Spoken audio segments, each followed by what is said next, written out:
शिक्षायन में आप सबका स्वागत है। भूलों, त्रुटियों और पापपूर्ण जीवन को कठोर तपश्चर्या और गहन पश्चाताप के बाद भी उतना पवित्र और निर्मल नहीं बना सकते जितना प्रारंभिक जीवन के चरित्र निर्माण से ही मनुष्य का जीवन शुद्ध होता है। ये सच है, अंतर्मन में सुप्तावस्था में कुसंस्कार जब भी अनुकूल परिस्थिति पाते हैं तभी मस्तिष्क में घोर क्रांति उत्पन्न कर देते हैं, जिससे आंतरिक पवित्रता पर बार बार विकारों का उतार चढ़ाव बना रहता है। इस स्थिति के रहते स्वाभाविक उज्ज्वलता आ नहीं सकती। इसलिए भारतीय धर्म का निरूपण करने वाले आचार्यों ने यह व्यवस्था पहले ही बना दी थी कि लोगों के चरित्र उनके शैशव काल में ही दृढ़ कर दिए जाएं। आयु बढ़ने के साथ उनमें चारित्रिक प्रौढ़ता आती जाती थी। ऐसे मनुष्य ही आगे चलकर महान, मनस्वी, तेजवान एवं आत्मबल संपन्न होते थे। जब तक यह परंपरा देश में यथावत चलती रही तब तक यहाँ सुख, शांति और समृद्धि में किसी बात की कमी नहीं रही। आज जिस रूप में बालकों को इतना उपेक्षित देखते हैं उसमें प्रत्येक विचारवान को गहरा धक्का लगता है। बालकों के नैतिक अपराध आज जिस गति से बढ़ रहे हैं उन्हें देखते हुए समाज सुधारकों का चिंतित होना स्वाभाविक ही है। स्वभाव में जब द्वेष तथा दुर्गुण गहराई तक जम जाते हैं तो यदि किसी प्रकार के सुधार के कार्यक्रम बनाए भी जाएं तो उनमें भारी शक्ति लगाकर भी मनोवांछित सफलता मिलती नहीं है। व्यवहारिक कठिनाई ये होती है कि हमारे अभिभावक इस जिम्मेदारी को उदारता पूर्वक वहन नहीं करते। अधिकांश को तो इस विषय में ज्ञान ही नहीं होता कि बालकों का चारित्रिक विकास किस प्रकार करें। स्वेच्छाचारी बालक समाज के द्वेष, दुर्गुणों को ही ग्रहण कर लेते हैं क्योंकि यही सब तो उनके आसपास जमा होते हैं। जो वो देखेंगे वैसा ही वो सीखेंगे। बालकों का निर्माण वास्तव में गर्भावस्था में आते ही होने लगता है और इस आवश्यकता को ध्यान में रखते हुए भारतीय आचार्यों ने संस्कार पद्धति चलाई थी। इससे बालकों के नैतिक प्रशिक्षण में किसी प्रकार की कठिनाई उत्पन्न नहीं होती। आज हम बालकों का सांस्कृतिक और चारित्रिक विकास कैसे किया जाए, उसके कौन कौन से ऐसे पहलू हैं जिस पर हर अभिभावक, हर माता पिता को ध्यान देना चाहिए, इसी पर आप सबसे विशेष चर्चा करेंगे। मित्रों, दार्शनिक सुकरात का तो नाम आप सबने सुना ही हो। उनके जीवन की एक घटना की मैं जिक्र करना चाहता हूँ, जिसमें दार्शनिक सुकरात के पास एक स्त्री आई और उसने पूछा कि गुरुदेव, अपने बच्चे की शिक्षा मैं कब से प्रारंभ करूं? आज के माता पिता और आज के अभिभावकों के लिए भी यह प्रश्न उतना ही प्रासंगिक है जो उस महिला ने दार्शनिक सुकरात से पूछा था। बच्चे की उम्र क्या है? सुकरात ने बड़े सरल और विनम्र भाव से पूछ लिया। 4 वर्ष। स्त्री ने उतनी ही सरलता से उत्तर दिया। तब तो आप 4 वर्ष 9 माह बच्चे की शिक्षा देने में पीछे रह गयी। सुकरात ने उसका समाधान किया। अब आप ये समझिए, यदि उस बच्चे की वर्तमान उम्र 4 वर्ष है तो सुकरात ने उसकी शिक्षा पीछे कितने समय हुई इसमें 9 महीने जोड़ क्यों दिया? इसका सीधा मतलब है कि उसका गर्भावस्था, उसका गर्भकाल जो कि 9 महीने होता है, वो भी उन्होंने उसके आयु में अर्थात 4 वर्ष में जोड़ करके 4 वर्ष 9 माह बच्चे की शिक्षा पीछे रह जाने की बात सुकरात ने उस महिला से की।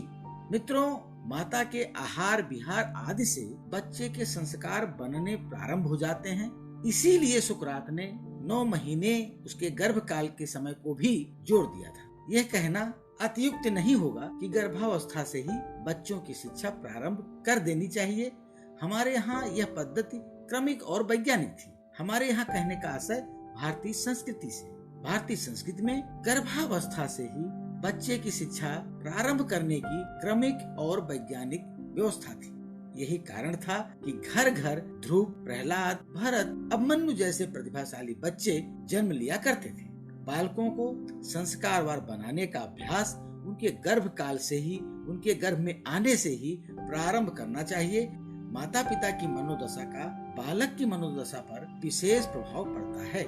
माता के शरीर से रस और रक्त लेकर ही तो उसका स्वास्थ्य बनता है। उनके रहन सहन का सूक्ष्म प्रभाव बालकों की आत्मा पर पड़ता है। इसीलिए खान पान, रहन सहन एवं व्यवहार में माता पिता को गर्भावस्था में बालक के आते ही सात्विकता का पर्याप्त समावेश कर लेना चाहिए। ऐसा देखा गया है जो माताएं मिर्च मसाले, खटाई, तीखे, कसैले, बासी भोजन का प्रयोग करती हैं कि उनके बच्चे अधिकांशतः क्रोधी, दुष्ट तथा तामसी प्रकृति के होते हैं। वस्त्र, बोली भाषा आदि का भी गर्भस्थ बच्चे पर प्रभाव पड़ता है। पति पत्नी में प्रेम और सदाचार न हो तो बच्चे भी दुर्गुणी, नास्तिक एवं चिड़चिड़ी स्वभाव के होते हैं। इन सभी बातों का माता पिता को पूर्ण ज्ञान होना चाहिए ताकि वो गर्भ में आते ही बालक के चारित्रिक और सांस्कृतिक विकास के लिए नींव मजबूत कर दे। मित्रों, जन्म लेने के पश्चात किशोरावस्था में आने तक बच्चा अधिकांश माता के ही संरक्षण में रहता है। उस समय माता की चेष्टाएं, उसके कर्म, उसकी भाषा, उसके क्रियाकलापों का बालक बड़ी सूक्ष्मता से अवलोकन करता रहता है। अतएव यह हमेशा ध्यान बना रहे कि आप कोई चेष्टा न करें जो बालक के कोमल मस्तिष्क पर अपना बुरा प्रभाव डाले। 5 वर्ष की अवस्था आ जाने पर बालक ज्ञान पिपास हो जाता है।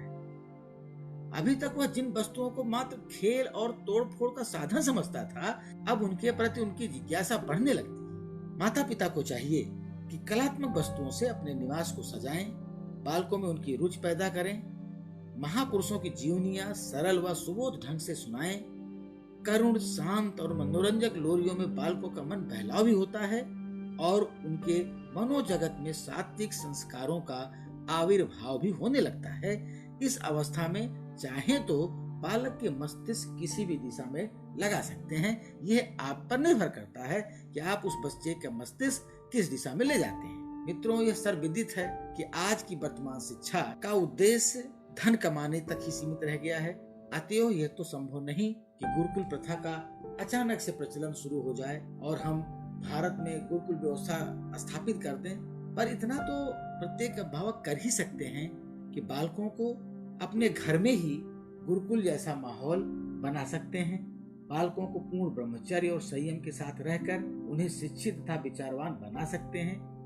अपरिपक्व अवस्था में विवाह या सांसारिक व्यवसाय आदि में लगा देना बहुत बड़ी भूल होती है।